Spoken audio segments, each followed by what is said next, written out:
This is an interview with a first grade teacher. Alright, so please tell me what school was like for you as a child, as an adolescent, and what you would have changed, if anything. I would say I remember starting kindergarten and first grade. And actually, school was a little scary at first because I never went to preschool. So it was a big change. And my first grade teacher actually was in her last year of teaching before retirement. And she was very, very strict and she yelled a lot. So kindergarten and first grade were not such happy memories for me. But I remember third grade specifically. I loved that teacher, connected with that teacher, and from then on, I loved school. Loved middle school, loved the freedom of switching between classes, had a great group of friends. Teachers were awesome. High school, the same. I really enjoyed high school. I worked hard and studied a lot in high school. It was a little different for me because my father actually taught at the same high school, so he knew all of the kids too. But overall, I enjoyed my experience as a student in education. I guess what I would have changed is being a teacher now. I know how we do things now, and I wish, especially at the elementary level, that my experience was a little more like how we teach now, as far as having small groups and more positive reinforcement and encouragement than I experienced. Who was your champion while you were in school, and what did your champion do for you while you were in school? Um, I would say, well, first of all, my parents always supported me in anything I wanted to do involving school, any other activities, making sure I did my homework and read and all that kind of stuff. I would say in school, my third grade teacher also ended up being my fifth grade teacher because she moved grades and she had a huge influence on me. I think there were certain teachers that just stick out. She definitely does for elementary school. In middle school, it was the music chorus teacher because I was really into singing and music, and I was very close to her and actually got to be the lead in the musical with her, so I remember that. High school, again, I would say it was the music teacher, choral director, because that was one of my main interests, so I spent a lot of time with that person. Um, but I honestly can say, so those people impacted me probably the most, as well as my parents all through school. How much do you know about how schools are funded, and how did you learn this? Also, what would you still like to know? Um, I know, being a teacher myself, I know that certain things are funded by grants. I know that certain things are funded by state and federal government as well as local funds. I know that, of course, the school board has to vote on allocating funds for different things.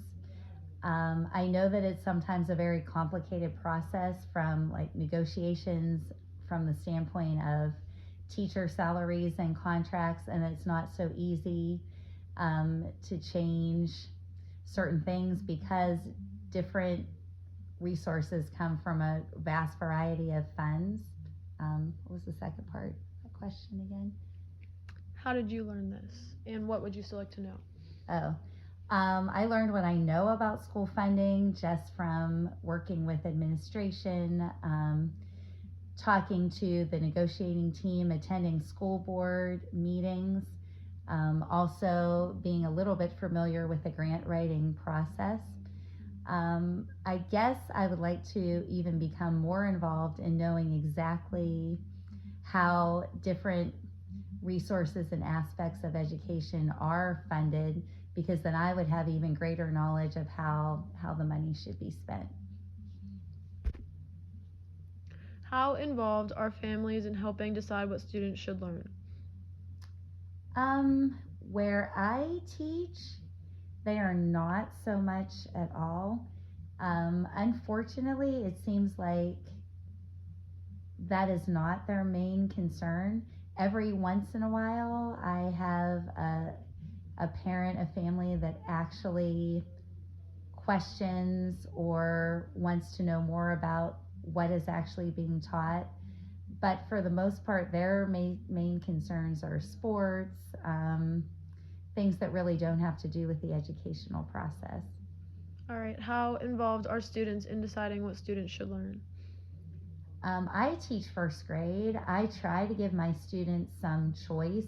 I obviously have to follow my curriculum and the standards that are set before me to teach, but I do try to give them some choice as far as reading material and how they interact with the curriculum. How involved are teachers in deciding what students should learn? Currently, of course, we have to follow the standards.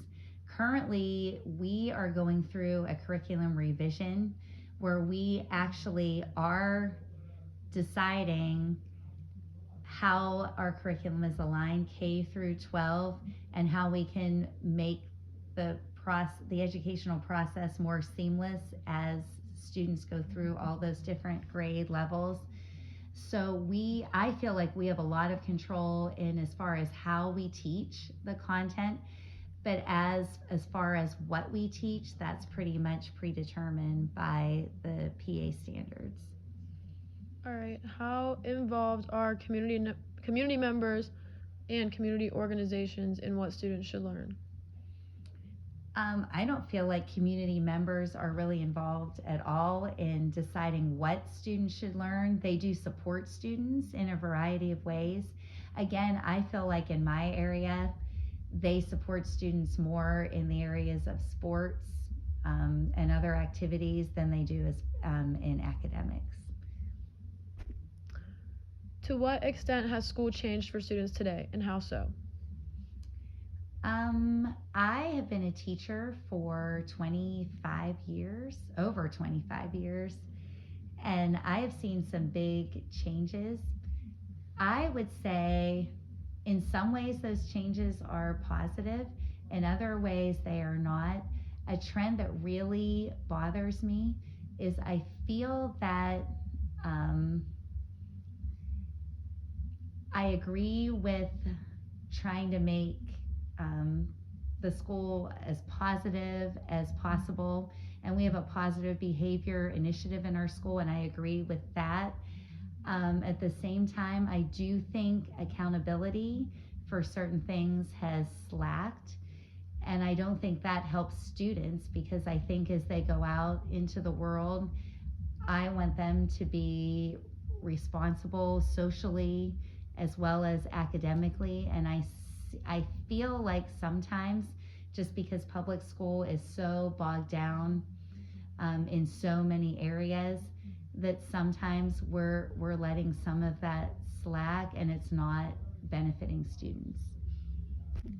All right. What are the needs of your school community? Our community, and I've seen it change in the last 20 years, we have a real need for reaching families before children come to school.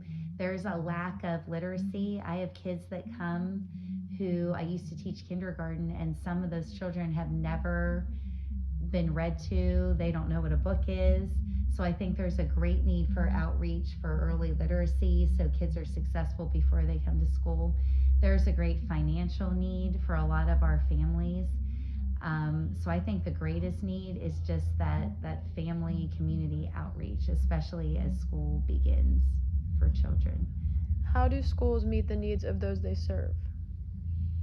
In a variety of ways. We really try to have great parent communication. I'm constantly emailing parents. We try to open the schools with like story walk, math night. We provide a lot of free services. We have free lunch. We also have a service where every Friday any family that signs up can get a power pack, which is just extra food to last them through the weekend. So we try to meet those needs. We have tutoring, any way possible that we can to reach those families to make them as successful as possible.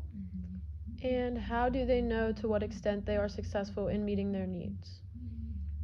We keep track as far as, well, we have an MTSS program where we keep track of students who are struggling, families that are struggling. So we keep track of all that data and progress that is being made. Our positive behavior program, we keep track of data to see how that is going for our students. I know our counselors keep data, our principals keep, everybody keeps records as far as family contact and how each of our students is doing and how their needs are being met in the school. Tell me about your ideal school. My ideal school is one where parents, families, I should say, families and educators and students all have a stake, an equal stake into setting goals and achieving those goals in all aspects, academic, social, emotional. In my ideal school, everyone is enthusiastic and energetic, and we are able to do projects and have author visits and community involvement, and that students are there and they want to learn and they're excited to learn, and they're all able to be led into a path that will make them successful and happy in the future. Both school leaders seemed to find it important that kids understood that there were people who cared about them. The first school leader I interviewed expressed how she thought it was important to see the letters MMFI on students' foreheads. Students wanted to feel important, and she thought that it was important to get teachers to have that sort of relationship with students where they can feel important and comfortable. The second school leader I interviewed mentioned that same feeling with his champion while he was in school. He talked about how students can really tell when teachers cared a lot and put in that extra effort to help their students succeed. And he wants teachers and school leaders to actually apply that to their everyday actions in the schools. The article, Teachers' Perceptions of Teacher-Child Relationships, Student Behavior, and Classroom Management, emphasizes the importance of what the school leaders thought, saying that positive relationships between teachers and students show that will help students develop improved social behavioral skills, self-regulation, and academic outcome. I'm so glad that I had the opportunity to interview these amazing school leaders, and I agree with their stance on making students feel important.